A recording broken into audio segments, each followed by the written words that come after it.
Friends, good morning. আশা করছি তোমরা ভালো আছো, সুস্থ আছো। আমার পরিবারের সবাই ভালো আছে।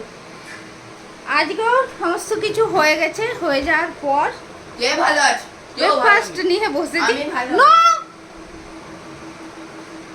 সমস্ত কিছু হয়ে যাওয়ার পর ব্রেকফাস্ট নিয়ে বসেছি। বাটার পাউরুটি, 1 পিস বাটার পাউরুটি খাবো। আর ছেলের জন্য 2 পিস বানিয়ে দিয়েছি। ও 2 পিস খাবে বলেছে, আর আমি 1 পিসই খাবো। সকালবেলায় বাটারটা এমনিতেই পছন্দ করি না। তো যাই হোক, চলো দিনটাকে এখন থেকে স্টার্ট করছি। আশা করছি তোমাদের ভালো লাগবে। আর কাজু সোনা বসে আছে বাটার পাউরুটি খাওয়ার জন্য, কিন্তু বাটার পাউরুটি তো ওকে দেওয়া যাবে না। তো দেখি ওকে আজকে শসা খাওয়াবো কিংবা ডিম সেদ্ধ, দুটোর মধ্যে একটা। আজকে কলা দেবো না, কলা আছে বাট ডিমটা একদিনই খাইছিলাম হাফ। তো দেখি আজকে যদি ওর জন্য হাফ ডিম সেদ্ধ, তবে হাফ ডিম সেদ্ধ করলে হাফ আজকে বাবাই খেয়ে নিতে পারবে, অসুবিধা কিছু নেই। দুষ্টুটা নইলে শসা খাওয়াবো, চলে গেছে রেগে। শসা খাবো। তো যাই হোক, চলো টিফিনটা আমরা করে নিই। আর এই যে ছেলের স্যার আসবেন এক্ষুনি 11টার সময়। কটায় আসবেন বলেছেন স্যার?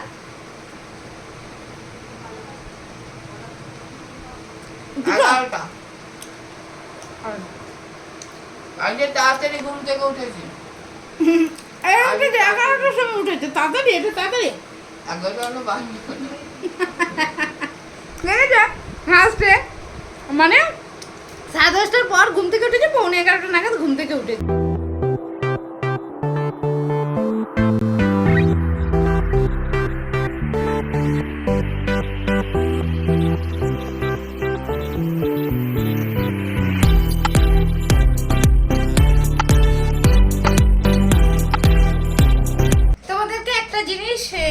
বলবো করে বলা হয়নি আর কি, ভুলে গেছি বলতে।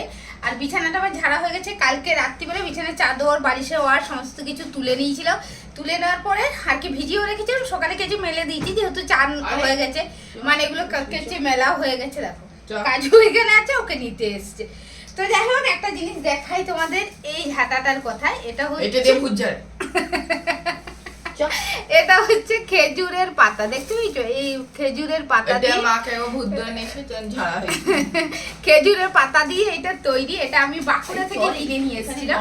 আর আমার যে বিছানা ঝাড়াটা ছিল ওটা আর কি, মানে কাজে তো পুরো নষ্ট করে দিয়েছে। তো এটা নতুন ছিল, আর বিছানা ঝাড়া কেনা হয়নি, তাই জন্য এটা তো আমি ঘর ঝাড় দেবো না, তাই জন্য এটা দিয়ে এখন বিছানা ঝাড়ি।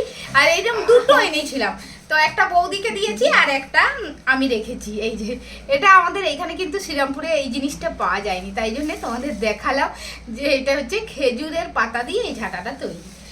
তো যাই হোক, চলো মোটামুটি সমস্ত কাজ হয়ে গেছে। এখন একটু ছেলেকে অঙ্ক করাবো, তারপরে রান্না করব।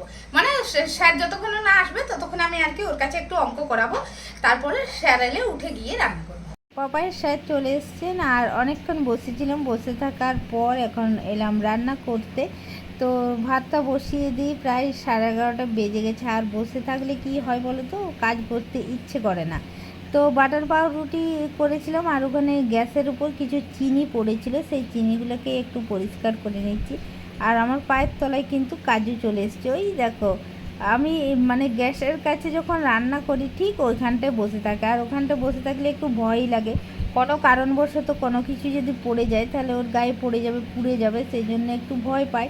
তো যাই হোক, আমি যতক্ষণ গ্যাসের কাছে থাকবো ওখানেই বসে থাকবে, কিছু করার নেই। তো আমি যখন চলে যাব ওকে আর বলতে হবে না যে চলে আয়, তো ও নিজেই চলে যাবে। আর এই বাসনগুলো সকালে ধোয়া, একটু গিয়ে রেখে দিই জায়গা মতো। আর কাজুকে দেখো ঠিক দেখছে আমি কোথায় চলে গেছি।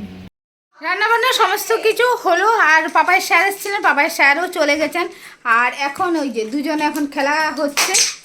কাজুকে স্নান করাবো, কারণ 1 তারিখে ভ্যাকসিন হয়েছে, 5 দিন পেরিয়ে গেছে। কালকে ডাক্তারবাবুকে জিজ্ঞেস করলাম, বললো হ্যাঁ করিয়ে দেওয়ার জন্য। তাই জন্য এখন যাব কাজুকে স্নান করাতে, তারপর নিজে করব, যেহেতু ভিজে যাব। তো চলো ওখানে স্নান করা। আমি করব, শ্যাম্পুটাকে নিয়ে স্নান করি না।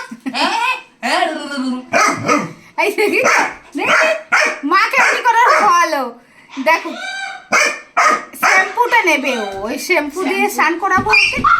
কি হলো? হাঁটুটা পায়ে পুরো পা দিয়ে দিস। চিৎকার হয়ে গেছে? চিৎকার করলো? হ্যাঁ। আহা, হাঁটুতে লেগেছে। চাপ পা দিয়ে চেপে দিয়েছে ওর পাটাকে, তাই জন্য হাঁটুতে লেগেছে। কিচ্ছু করে না, কিন্তু পায়া চেপে দেয়, পাপাই ঘুমের ঘরে একদম চেপে দেয়, শুধু কুই কুই আওয়াজ করে, কিন্তু কোনোদিন কামড়ায়ও না, কিচ্ছু না। এই দেখো খেলছে ওর সাথে। চলো ওকে চানটা করিয়ে দিই। চান টান হয়ে গেছে, চান বলতে দ্বিতীয় রাউন্ড চান হয়েছে, যেহেতু কাজুকে স্নান করেছে। আর নইলেও তো চান করি এখন কিংবা রাত্রিবেলায় যখন হোক। আর এত গরমে একবার স্নান করে থাকাও আমি যাচ্ছে না। রাত্রিবেলায় চান করিব। দেখেছো?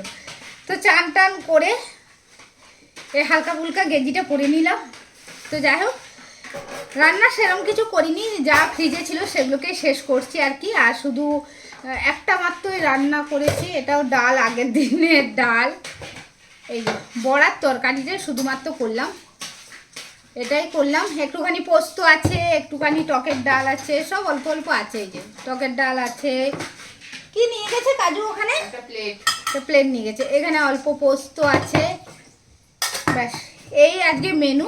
তো চলো সিম্পল মেনু দিয়ে আমরা খেয়ে নিই। আর ছেলে আমাকে বলেছিল বাজার করতে যাবো মা, ও একটা হাতা দে না, ভাতটা নেব। বাজার করতে যাব বলেছিল, দিয়ে কি বলেছিল বলো তো, 8টার সময় উঠবো, দিয়ে 11:45 উঠেছে। তখন কি না ও বাজার পাবে। ওই একটা হাতা দে, বললো হাতা দে না। এই যে ঢুকে গেছে, আর একজন চেয়ারের তলায় ঢুকে গেছে। গরম ভাতটা কি হলো কি দেখো, একটা হাতা চাইছি 1 ঘন্টা ধরে,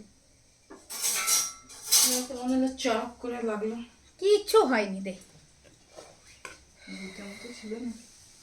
কি ছিল, হ্যাঁ, ও সারাদিন ভূত দেখতে পাচ্ছে। দেখে আমাকে সকালে কি বলছিল, ভূত ঝাড়া হচ্ছে মায়ের। আমার নাকি ভূত ধরেছে। दाल में कुछ काला है, नीला पीला है। চলো সিম্পল মেনু দিয়ে খাই, যেদিন যা জোটে সেদিন সেটাই খেতে হবে, তাই না বলো? এই কথা ধারণা কে দিয়েছে? বাবাই দই খাবি নাকি? টক হয়েছে? তো ফ্রিজ থেকে বের কর, দইটা বের করতে ভুলে গেছি। চলো খেয়ে নি, তারপরে আবার কথা হবে। রেডি হলাম, একটু মানে স্টেশনে যেতে হবে, তার কারণ আমার কাজুর খাবার শেষ হয়ে গেছে, হয়ে যাবে আর কি, এখনো হয়নি। খাবার শেষ হয়ে যাবে, ব্যাগটা নিয়ে যেতে হবে। খাবার শেষ হয়ে যাবে, তার কারণ ওর খাবারটা শেষ হয়ে গেলে হবে না, ওর খাবার থাকতে থাকতে খাবার নিয়ে আসতে হবে। তাই জন্য বাবাই যেহেতু পরীক্ষা ছিল না, তাই জন্য আর কি খাবারটা আনতে যাচ্ছি, তারপরে এসে আর কি পড়াবো। আর একজন দেখো ছটফট করছে বেরোনোর জন্যে। ও শুধু এখন জামা পরলে কি ভাবে বলো তো, আমাকে নিয়ে বেরোবে। আমি এদিকে এই দেখো পার্স টার্স ঢোকাচ্ছি বলে আর কি এইভাবেই কথা বলছি তোমাদের সাথে, বুঝেছ? চলো খাবারটা নিয়ে আসি। কাজুর খাবার আমাদের কেনা হয়ে গেছে, আর ছেলে চিকেন বার্গার কিনে নিয়েছে। এখানে আসা মানে একটা না একটা ওর কিছু খাওয়া চাই, তাই জন্য বাড়ি থেকে কিছু খেয়ে বেরোয়নি, এই চিকেন বার্গারটা খাবে বলে। স্টেশনে যা কাজ ছিল সেসব কাজ সেরে চলে এসেছি। দেখো মার্কেটে মানে সবজি টবজি পাওয়া যায় যেখানে, সেখানে চলে এসেছি। আর এখানে আলু নিচ্ছি। আলু যেগুলো আমি পাড়া থেকে নিচ্ছিলাম আমার ঠিক পছন্দ হচ্ছিল না, তোমাদের কালকেই বলছিলাম। তো আলু যা যা আর কি দরকার আছে, আলু নেব, পেঁয়াজ নেব, আর কিছু সবজি নেব। তো চলো আমি আগে বাজারটা করে নিই, তারপরে বাড়ি গিয়ে তোমাদের দেখাবো ফাইনালি আমি কি আর কি নিচ্ছি। তো আলুটাও বাছা হয়ে গেছে, এখন আমি পেঁয়াজ বাছছি। পেঁয়াজগুলোও একটু ভালো ছিল না, চালুটা বলছি ভালো পেঁয়াজ নিয়ে আসো না। আর ছেলেটা খুবই ভালো, খুবই পরিচিত, রাকেশের সাথে গিয়ে আমাকেও চেনে, এর কাছে জিনিস নিলে একটা ভর। স্টেশন থেকে বাড়ি ফিরে গেছি, তাড়াতাড়ি একটু ফেরার চেষ্টা করেছি যেহেতু বাবাইয়ের পরীক্ষা আছে। তো অনেক বাজার করে নিয়েছি, আর এখন কিছুদিন না গেলেও হবে, অনেক কিছু নিয়ে নিয়েছি। এইখানে দেখো পুরো ব্যাগ ভর্তি করে নিয়েছি। আলু আছে, পেঁয়াজ আছে, শসা আছে, আদা আছে, পটল আছে, গাজর, পেঁপে, সমস্ত কিছু যা যা আর কি দরকার। কাজুর খাবার আমরা মানে সবজি তোমাদের বলছিলাম কিছুই ছিল না, ফ্রিজ পুরো ফাঁকা হয়ে গেছিলো, তাই জন্য যা যা দরকার নিয়ে চলে এসেছি একবারে ব্যাগ ভর্তি করে। আর ছেলে মিষ্টি খেতে চেয়েছিল, এই যে মিষ্টি নিয়ে এসেছি, রসগোল্লা। আর যেটার জন্যে মেনলি স্টেশন যাই সেটা হচ্ছে এটা আমার কাজু সোনার খাবার, ওর খাবারটা শেষ হওয়ার আগেই আমাকে খাবারটা নিয়ে আসতে হয়। তো চলো এখন ছেলেকে পড়াবো। মুখ চোখের অবস্থা কি হয়েছে দেখতেই পাচ্ছ, কারণ পুড়ে যাচ্ছি। পরোটা বানাচ্ছিলাম, এই যে আজকের ডিনারে দেখে নাও, পরোটা, আলু ভাজা, মিষ্টি, শসা আর চিকেন। ডিনারটা করে নিই আর ভিডিওটা শেষ করছি। টাটা।